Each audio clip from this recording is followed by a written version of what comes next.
Hey everybody, good evening. This is Nawaz Singhania of the Body Art Fitness Centers going live with you again this week with a fabulous guest. Hey everybody, great to see you in. Welcome all. And I would like to introduce to you, before inviting her in, Dr. Anjali Chhabria, psychiatrist and psychotherapist, founder of Mindtemple. Exactly what we need so much these days. So without too much ado, let us just invite Anjali in. Okay, so I hope you guys have been keeping well and safe, sane and sound. And that's what Anjali is all about today. I have some very, hey Anjali. Hello. Thank you for having me here today. Nice to Not meet at you. all. Thank you for being in. I think you, like us, are one of the most coveted people in these days, considering all things mind and body and health and soul. So, thank you for taking the time. Not at Um, all. My pleasure. Anjali, I have so much to ask you today, and our people have so much to ask you today that I thought it best to just jump into this directly Sure. without too much ado. I've just introduced you to everyone. They know who you are, what you do, and the fabulous stuff that you do. So, everything starts really from the motherboard of our computer, our Right. minds, and from there stem all our thoughts. And our thoughts then, entwined with our emotions, of course, translate into words, and our words translate then into our actions, into our deeds, which create all of our reality, right? So good or bad. So Mm-hmm. everything that there is in my life today initially was just a thought.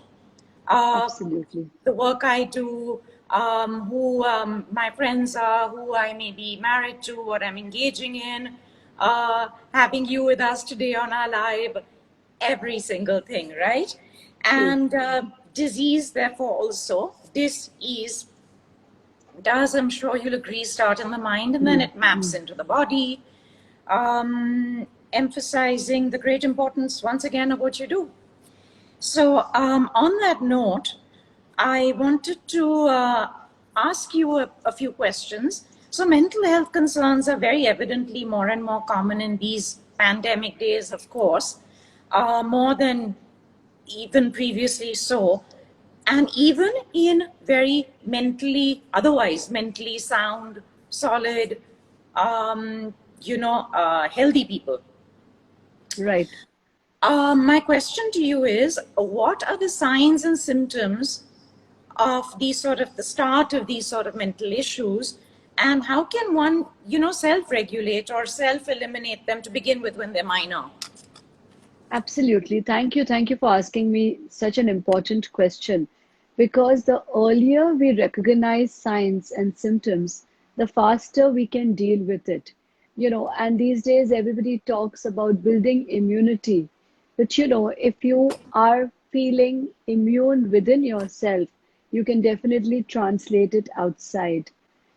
So immunity also begins in the mind. And I think it's important to realize that. So, one of the first symptoms that we see is sleep disturbance.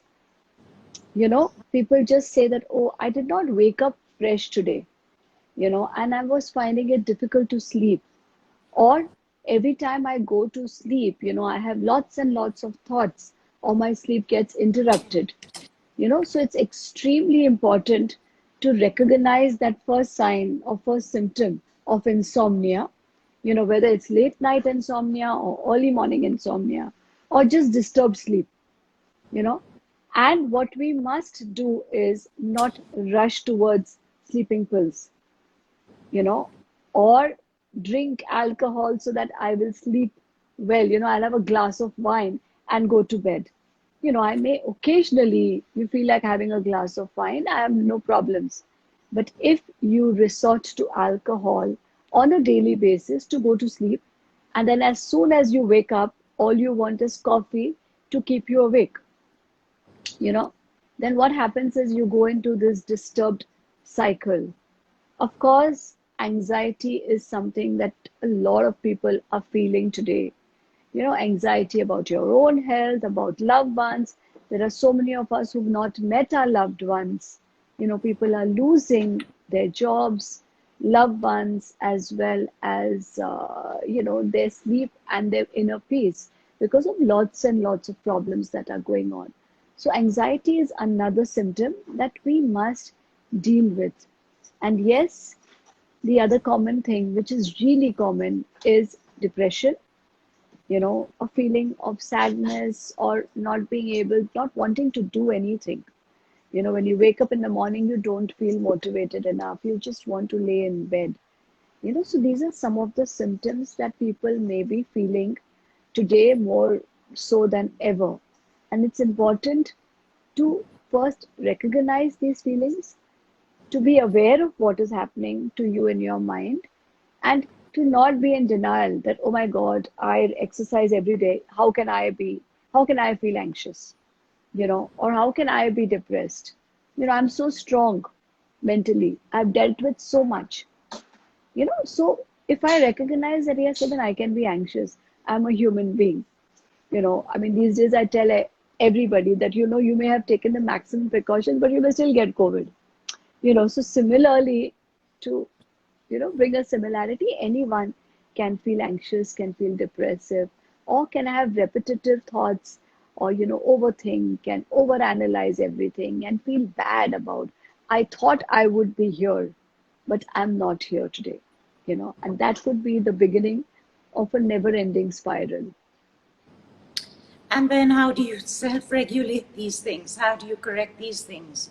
So the first thing is that when you recognize it, when you're aware of it, you first try and analyze what you can do about it and what you can't do. What I have to accept and what I need to change about myself. Say for example, if I feel that, okay, I'm not sleeping well. Now, what can I do about it? The first thing is, please use your bed to sleep. Your workplace and your bed should be different. you know do not keep watching movies endlessly at night because you're not able to sleep. Okay, regulate your coffee intake, have a lot of water, eat healthy. I'm sure you're saying this to all your people all the time, because it's very important, because our mind and body are not two separate compartments. What happens to your body affects the mind, and what happens to the mind affects the body. So keeping a routine is really important. Even if you're finding it difficult to sleep, please wake up at the same time in the morning, and soon your sleep will get regulated. And do not resort to extra caffeine or eat mindlessly because, okay, I feel happy when I have 2 slices of cake. So let me try and do that. Okay, once in a while you can indulge in yourself, you know, but it's important to keep a healthy routine. And the next most important thing is, if you feel that you're not able to deal with it, you know, be smart and take help early rather than late. Do not believe in all those myths that, oh my God, only crazy people see psychiatrists. I don't want to take any medication. Medicine will make me fat. Medicine will, I'll never come out of it. These are myths and misconceptions about medication. Be smart, talk to someone, get help for yourself. There's enough and more help available. Pick up the phone and at least start talking about your problems. When you talk to someone about your problems, when you share what's happening to you, that is the first step towards taking help. So I think not being in denial and taking help is what I would suggest. Thank you. Yeah, very important, sound, solid, and practical advice. Thank you. Yes, you're right. You can say that we're human. We're all human, and sometimes we all feel a bit down and a bit anxious and a bit low and depressed. I mean, if you weren't feeling that in this environment, you'd be odd, in fact. Absolutely. So there's so much going on. We tend to then get a little bit forgetful as a result of that sort of mental pressure, etc., a little bit panicked, etc. But my question is, at what point in time does the switch actually flip over and it takes a darker turn into the murky world of different types of psychosis. Right. So what happens is that, all of us, as you rightly said, may feel disappointed, may feel depressed when something does not go away, when we lose someone. But if this is a continuous feeling, everything around you is not as bad as you're making it out to be in your head, and you're constantly doubting yourself, everyone else, and you're not able to function either socially or even at workplace, what we call as socio-occupational functioning.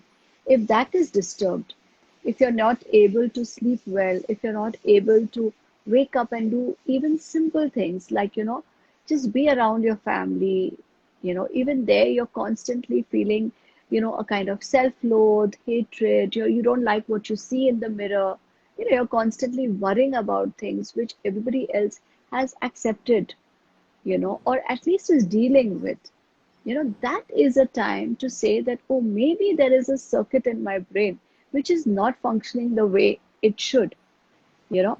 Now, it could be a mood disorder or it could be a thought disorder, you know. And that it's only when you go and sit with a specialist, a psychiatrist, when you talk to them, we also have certain, self-assessments that we can do, so if someone is not feeling good and they say, I don't know what's wrong with me, but is there something I can do? I send them, a couple of forms which they fill up and they send to me, and then I discuss the reports with them saying that, are you feeling like this? Maybe you're just getting oversensitive for no rhyme or reason. You're analyzing a little too much, even though things may not be okay. And that could maybe be the beginning of a paranoia or psychosis, you know, Right. or a mood disorder.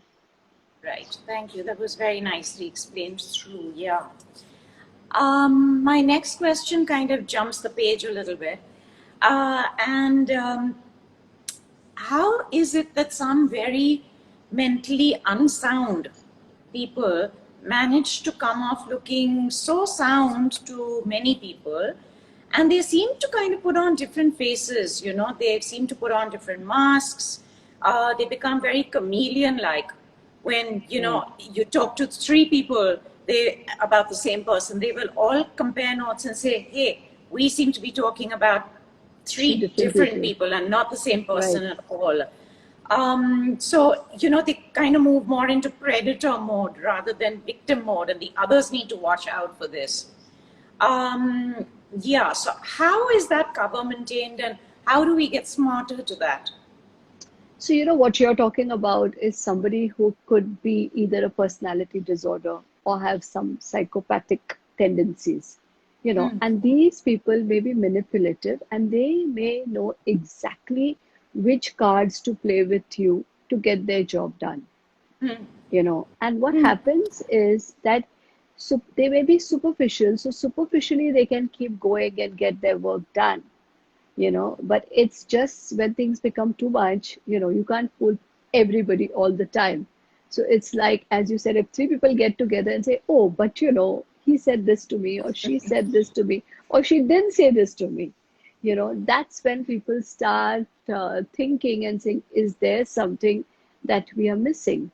you know so of Yeah. course, personality disorders, we call them personality disorders, and there are lots and lots of different types of personality disorders, and all personality disorders may not behave like this, but there are some clusters which tend to kind of fool people all the time.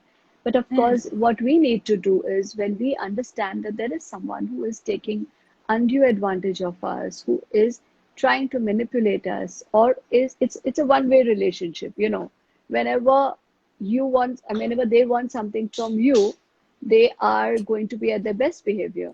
But if you ever expect anything out of them, there we are.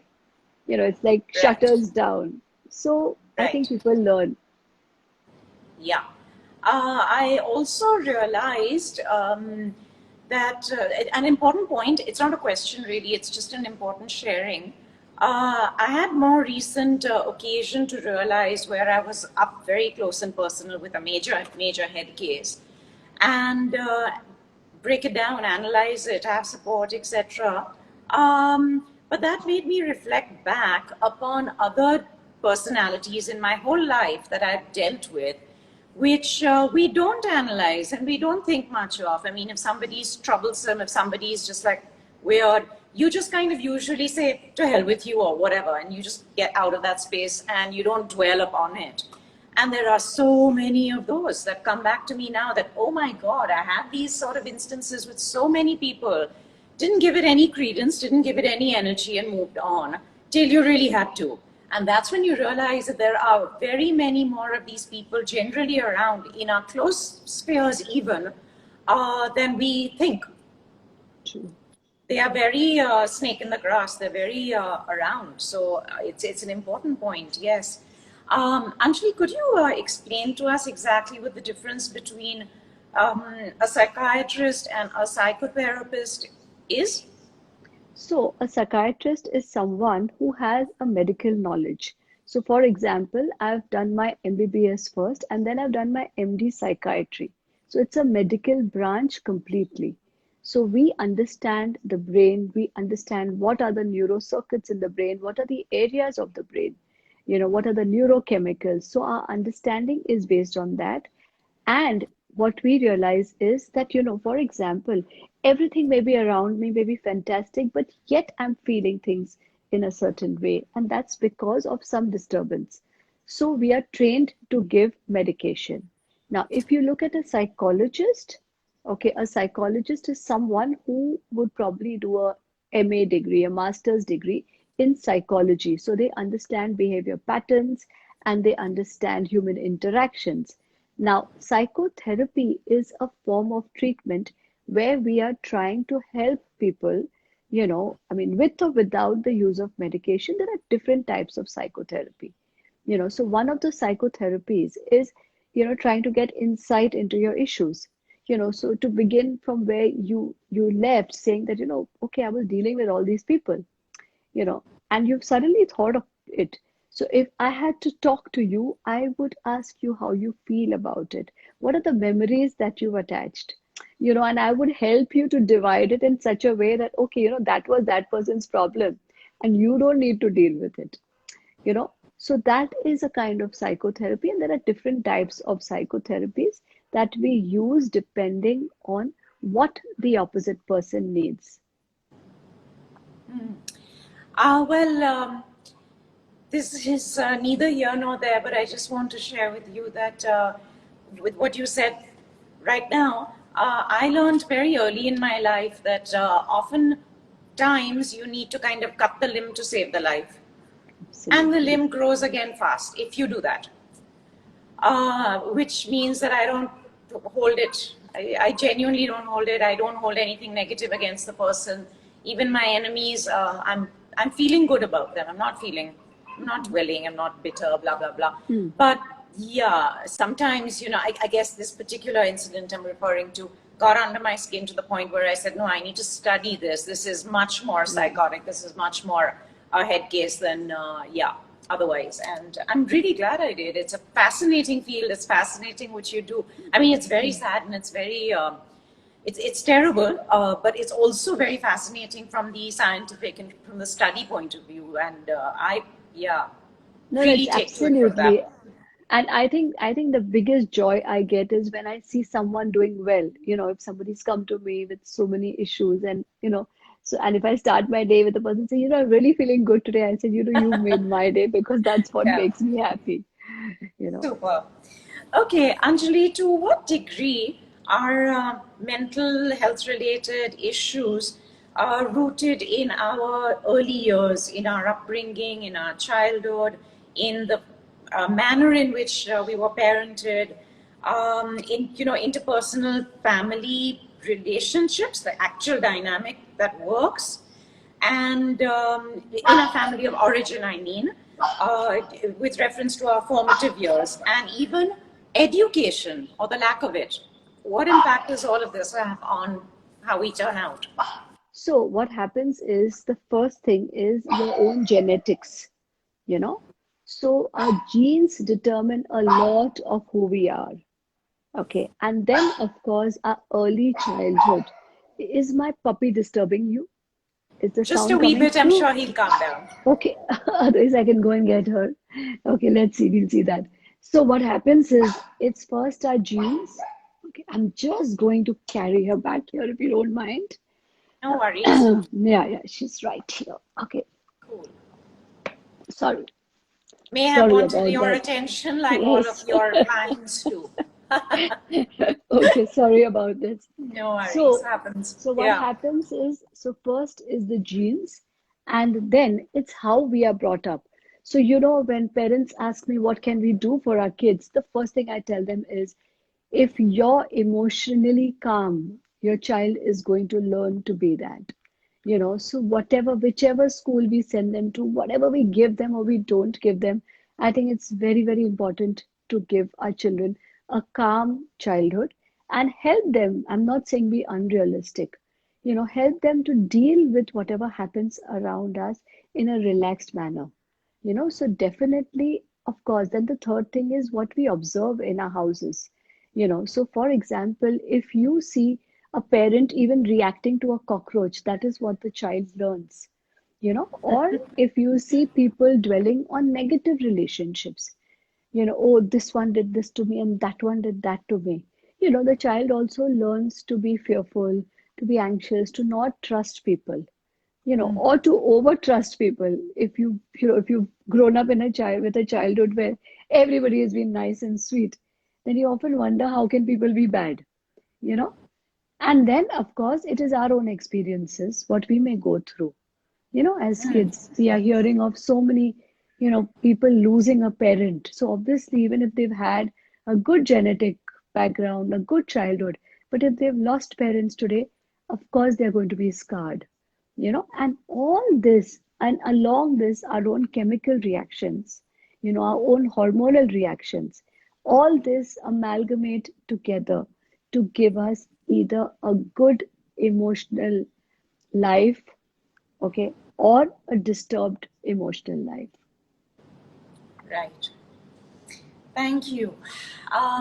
Yeah, thank you. Makes a lot of sense. We are what our parents are, you're saying essentially, yes.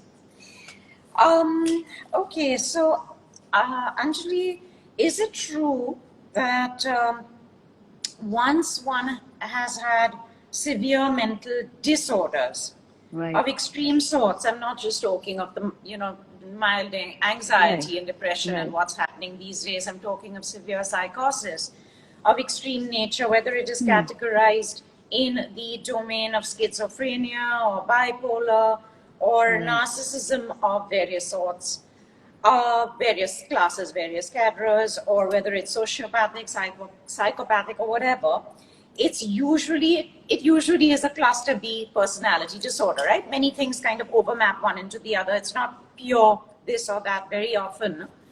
And is it true that, like a riverbed, the disorders often kind of meander, grow, change, and therefore are difficult to really correctly always analyze and correctly always treat?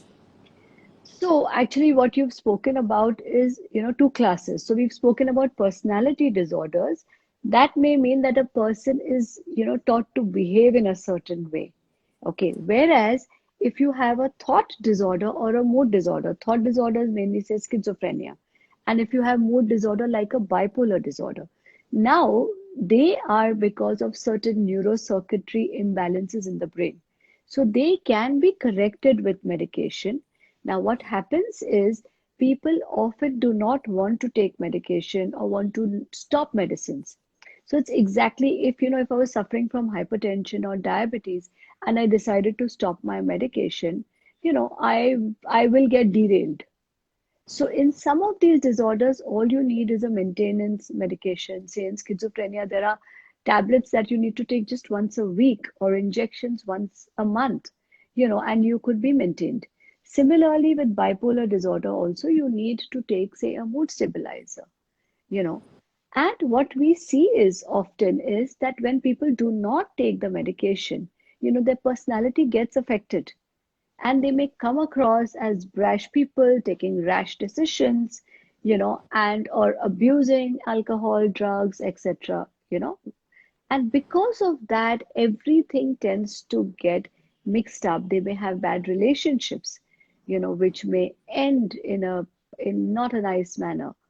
So that's when everything gets mixed up. So what we are in fact trying to tell the world is that a lot of these disorders start very early in life. So if we look at it and say, okay, what can I do about it? Let me just go and ask the specialist, and we start taking treatment early, and even if you don't agree with your doctor, there are lots of other doctors, or you can always have a discussion or a dialogue, okay, I'm finding this medication heavy. Please tell me what I can do. But best is to go seek help, and take the treatment that is recommended to you so that, people have these misconceptions that, oh, someone with schizophrenia may never be able to get married, or somebody with a bipolar disorder will never be a good parent. No. If these disorders are treated, yes, they may require medication, maybe even for the entire life, but these people suffering from these disorders can definitely lead a good life. And with personality disorders, if these people recognize that, yes, why am I, making everybody around me so unhappy? Let me work on myself. If they go in for long-term therapy, they can definitely work on themselves and have better relationships and, happier endings. Yeah, you touched upon many important things out there. Um, so let me start with the first. Isn't it true that by and large, once you get into such major psychosis, not just minor, and you picked it up early and you had a good attitude and you reflected and you acknowledged it and you sorted it, not like that, but once it's gone to extremes, that it's more a matter of lifetime management rather than a matter of total cure for most people? That's not true. So earlier, what would happen is people would take medications, the medicines had side effects, so it was just managing them, and you could recognize them from, maybe 6 feet across. You could say, okay, this is a person who's suffering from a psychiatric disorder, But things have really changed now. There are newer treatments. You have brain stimulation treatments, okay, and these treatments can really, and I'm not talking about the electric shocks that people would look at and say, oh Oh, my God, you yeah. know. Oh, God. Yeah. So these are stimulation techniques, so That's good to whether, hear. yeah, yeah. And these are techniques that are available in India today. And, I mean, right from treating, say, maybe a child who's suffering from attention deficit disorder to somebody who's probably had schizophrenia for 15 to 20 years and is not really showing volition, showing the will to work, or being amotivated. These are techniques that can definitely be explored, and people can have happier, healthier lives, and fuller lives too. That's really good to hear that there actually is, yes, possible light at the end of the tunnel. You also touched very importantly upon the fact that there's a lot of denial, there's a lot of self denial, there's a lot of family denial. Maybe because, oh gosh, they think of it as a stigma, or you'll be ostracized, or who will want to be associated or married to XY, whatever. Um, Even friends and colleagues don't want to be confrontational and would rather back off or turn a blind eye and just kind of know but let it slide, sort of a thing. And these are enablers, these are huge contributors to the problem, naturally. You touched upon that, and I just wanted to emphasize that loudly to everybody, that it's so important not to do this. You have any and every part of the body, and it all needs maintenance. And if you have a heart, you have your cardiac caretakers, you have bones, you have your um, orthopedics, and so on and so forth. You have your gastro system, you have your gastro doctor, so on and so forth. Why, when it comes to the mind, which is so important, the motherboard of everything, do we shy away from it and behave so not quite all there. But yeah, pun intended. So it's important to make sure that we take that help. And you're absolutely right that I mean in the US and in other first world countries, seeking mental help is as important as, I don't know, having a dentist or something. It's normal. It's regular. It's not considered a taboo topic or anything of the sort. So we must all have a much better approach to that. I also wanted to say, this is now my question to you. When things are very black and white, they're easy to deal with. Right. So, it's when it's clear, it's seen, it's known, it's not covert, it's not hidden, it's not under the radar. It is easy to deal with. But it's the snake in the grass that goes unnoticed. You cannot see it. The moment the snake is pulled out of the grass and held up, its power is gone because it's being seen and nobody is going to go close to it. That's what a lot of mental issues are.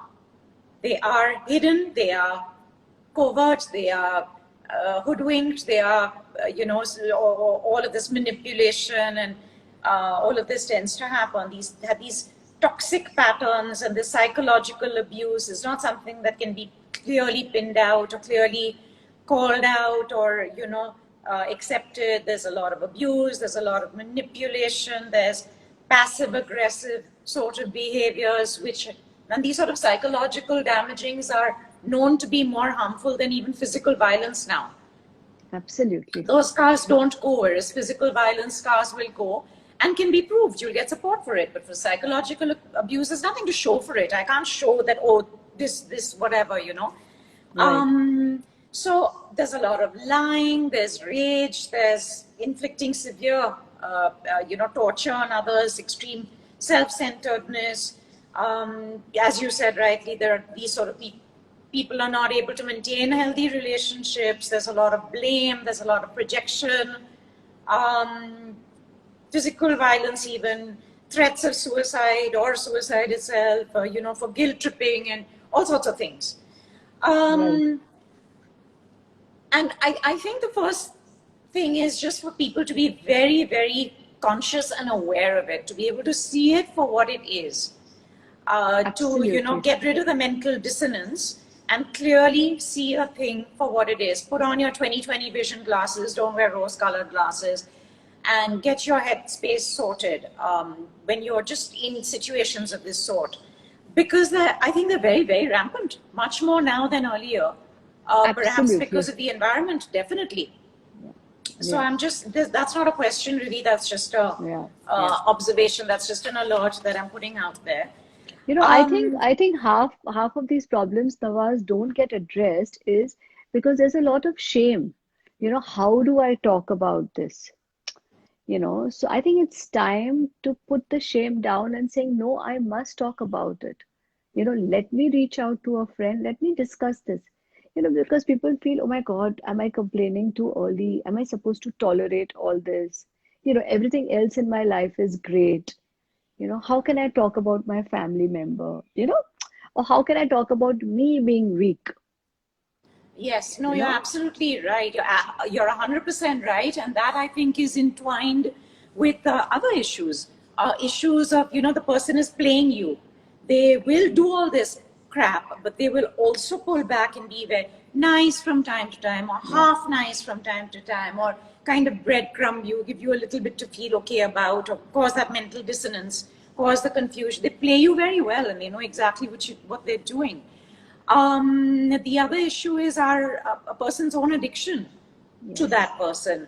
The Yes. drama, the bittersweet drama that we go through, and we need to be Yeah. aware of our own Yeah. addiction and how And do you emotional cut back. dependence also. Sometimes people are just emotionally dependent. You know, Yes, Yesterday I was talking to someone who said, why was this person tolerating all this? She can stand on her own feet. She was tolerating physical, emotional abuse till he kind of hit her and she broke her forehead.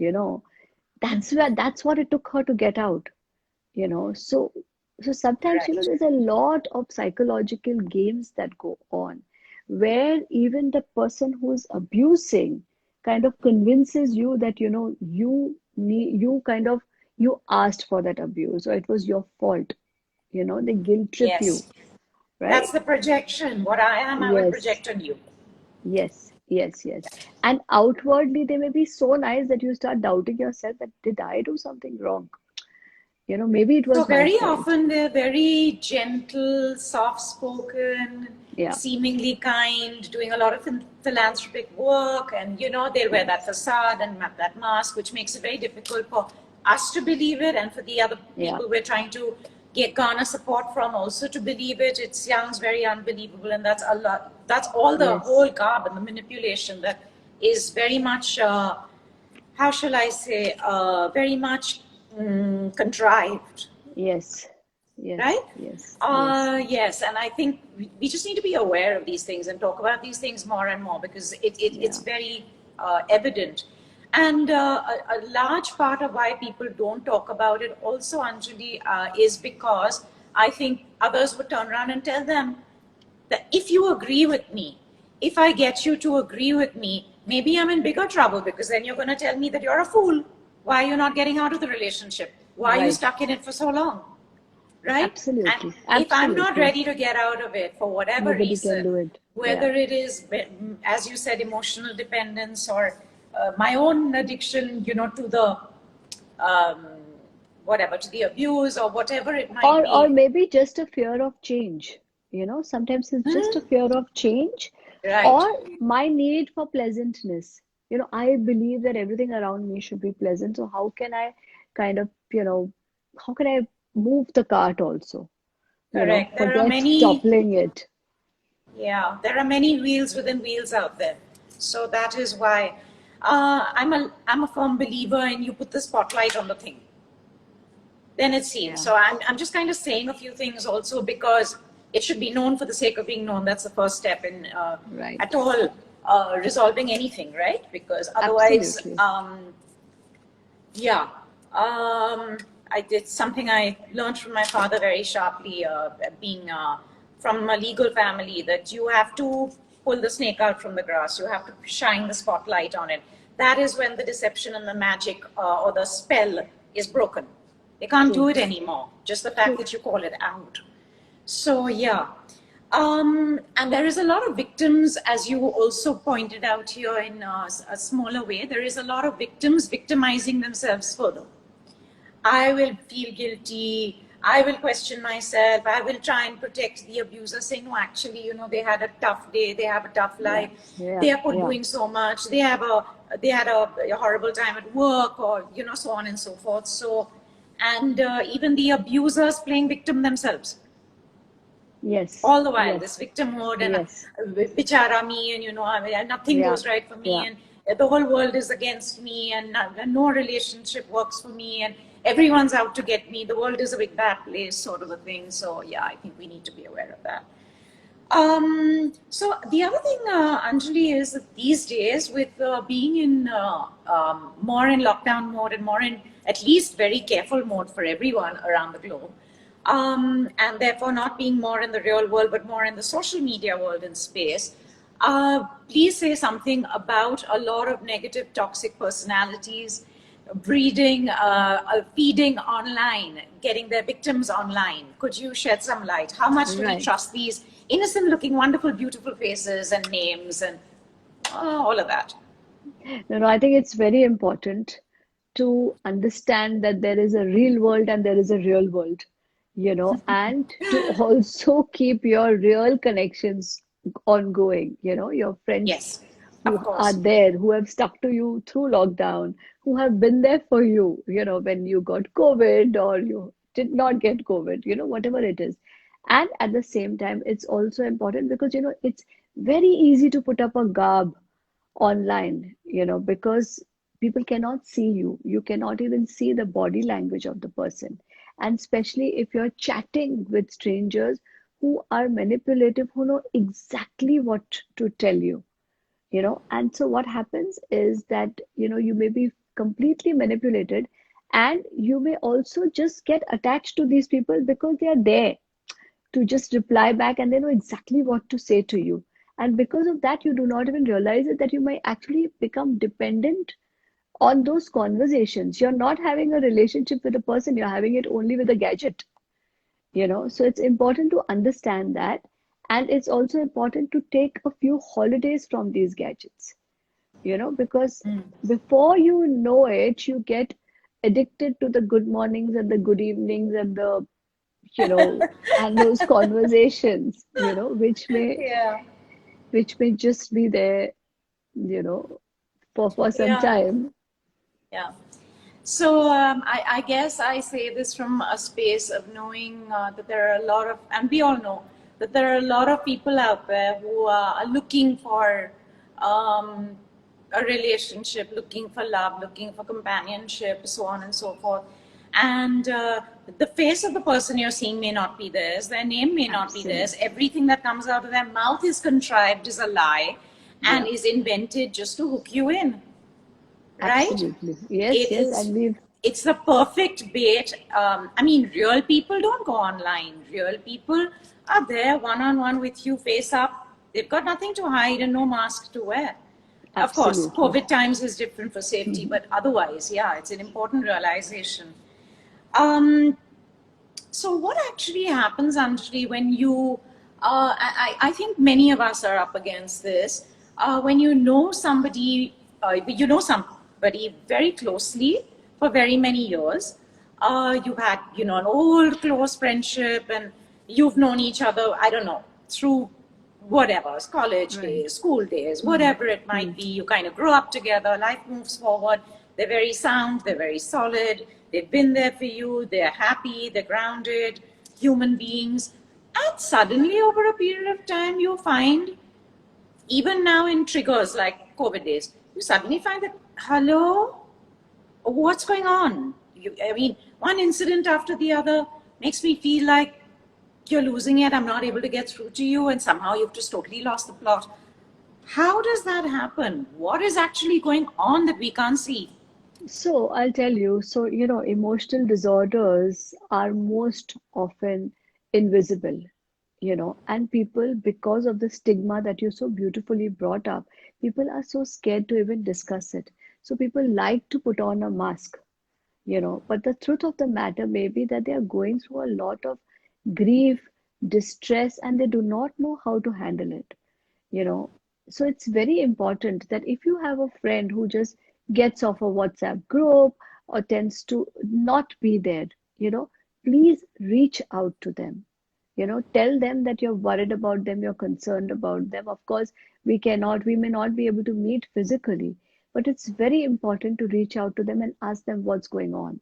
You know, is there something that's bothering you? Because you are not yourself. I know you for so many years. And sometimes what happens is we feel hesitant to, you know, approach them because we say, oh, maybe they need their space, maybe they need their privacy or whatever. But honestly, you know, this is the time to reach out and say what is happening to you, you know, and let them say that I don't want to talk to you, please go away. In spite of that, make another call and say, no, but I care for you, I'm worried about you, and I'm there for you, Yeah, you know. that's yeah, that's very poignant. Thank you. But you're talking of level two, level three people. In the hierarchy of things, in the Yeah, closeness of things. I'm actually referring to level one people. People who are completely in the core, in your right, core. They would right, be your, right. one of your closer friends, let's say, or in that sort of realm, who suddenly seem to have completely lost the plot, and everybody else is noticing, and everybody else is kind of pointing it out to you, like, what the hell is your friend doing? What is going on? Aren't you saying anything to her? No, but And no, you can't seem to get through to that person. no, so that is the time maybe you need to reach out to the family member and say what is happening there. Because sometimes, you know, for example, there is a type of depression called as agitated depression, you know, where the person is suffering within but is trying to push everybody away. You know, agitation is the form, and inside they believe that no, no, if someone really cares for me, they will be there for me. But they don't realize that actually they're pushing people away, you know. But if two, three people get together and say, no, this she is not like that or he is not like that, you know, then maybe it's time to reach out to the family members and say, you know, what's happening. And they will tell you the truth that, he or she has just withdrawn himself, is not talking to us, does not do this or do that, or is all the time agitated. And even if that person is not willing to take help from a psychiatrist, you friends or relatives can go meet the doctor and, sit down and understand what is happening, because it may just be a chemical imbalance. And it's very, very important to recognize these people, because these are the people who may suddenly, maybe even harm themselves, and leave everyone wondering and saying, what happened? He or she had a perfect life. Why did they do this? You know? Yeah, I say what I'm saying next, not only in this situation, but I'm saying this because I know it's a reality for many, many people out there. The sad, sorry truth is that most of the time, the family members are the abusers. There's no one to go to, right? Right, So I say this because it's a reality for many people out there, especially in lockdown, at close quarters, in tight environments, without the space, without the job, totally messed up, totally anxious, bitter, you know, worried about the future, their security, etc., kind of feeding off each other there, therefore, kind of right, taking a swipe of each other constantly, therefore. So, yeah, again, just shedding a light on the fact that that is a fact. There may not right. be somebody to go to. Um, what would you say daily, Anjali, to kind of skip the page and move forward? What would you say daily, a good daily mental health ritual or routine would be? I mean, we have our hygiene routines and our diet routines and our exercise routines and our sleep routines and our everything. But once again, can you tell us what a good daily option, mental Right. health routine might be? So I think the first thing is when you wake up, when you wake up in the morning, I've been telling this to everybody, is wake up and first of all say, okay, thank God, thank nature, whatever you want to thank. Start your day by doing some little gratitude and realizing what you have. So if you wake up in the morning and say, okay, I'm in my own bed, I don't have to pay for oxygen. I'm breathing oxygen, so I'm Oh, healthy. yeah. I'm healthy and I'm fine. Okay, yes. Now let me see. There are lots of thoughts that come to bother you. Try and sift them aside into things that you can do, which are in your control, and things which are not in your control. Whether there'll be another lockdown is not in our control. But what I can do in my house is in my control, you know. And then divide the day into five. The first is taking care of yourself. So, as you spoke about exercise, looking after yourself, eating healthy, eating well, etc. Then look after people around you, pay attention to their needs, just immediate family. Even if you're having a bad day and you're not talking to somebody, but kind of, do what you have to do, paying attention to your work. Then once you go outwards, looking after people or looking after, maybe you can look after your plants, you can look after stray dogs, or animals, and then do your bit for whoever it may be. It could be a neighbor, it could be a security guard, whoever it is. And this now, when you have so much to do, it actually keeps you away from overthinking and over analyzing, because that actually becomes our biggest enemy. When we just sit down and we keep overthinking and over analyzing or keep moving in those circles which take you back to the same spot, you're not really doing anything for yourself, you know. And the next thing is very, very important is sharing, sharing with those friends, having a good laugh, okay, do whatever you have to, but caring for yourself is really important, So, yes, I will do all my work, but I will also spend some time on my emotional health, cut off, from whatever that is making me feel low, you know, and look after my needs and give myself time, which is really important, and also love myself, otherwise we spend a lot of time loving everybody else and do not pay attention to ourselves. Yes, put yourself first amongst equals. If you have nothing to give anybody else, that's the end of that. You can't. Yeah. So yes, very well said. Thank you, and very important. Many of us as Indian women are conditioned to put everybody before us. As a result, we're far behind on the train, and it's evident, it's seen, and we're treated accordingly. And then we don't like it, and a lot of our issues and mental health problems, and coming back to Dr. Anjali, is the situation. So it's a bit of a chicken and an egg story, and important to, yes, clarify there. Yeah. I'm not ignoring you guys. I'm seeing all of you come in and your fabulous, fabulous questions.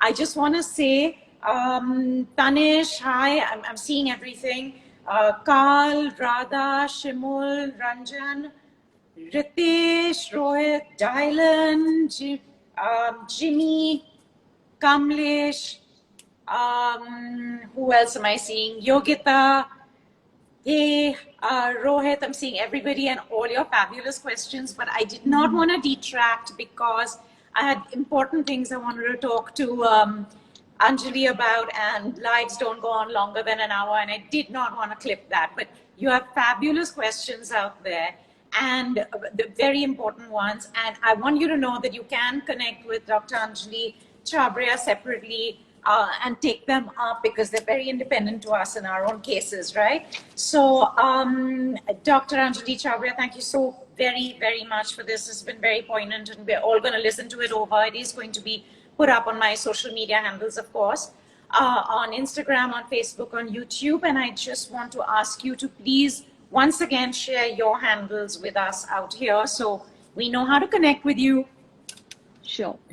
So my Insta is Anjali underscore Chhabria, CHHABRIA underscore. And Facebook, you can reach me on Mindtemple, Anjali Chhabria. Thank you so much for doing Super. this lovely Not at all. chat. Thank you very much, You know, Doc. Do you have yeah. any last minute words of advice or otherwise for us? Any last thoughts? I think keep exercising. It helps to keep the mind.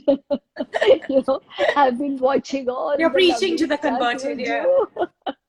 To the long, long converted, yeah. Yes. And okay, and also if there's anything on your mind, don't keep it over there. Just talk about it. Correct. Reach out, seek help. And once you talk about it, you may realize that your problem is not as big or bad as you thought it to be. You know, True.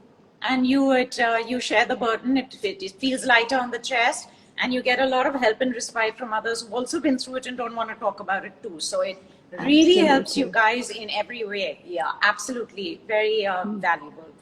Thank you so, so much for a fabulous evening. Stay safe and well, all you guys. And once again, thank you, Doc. Thank you. Take care. All the best. Bye bye. Bye.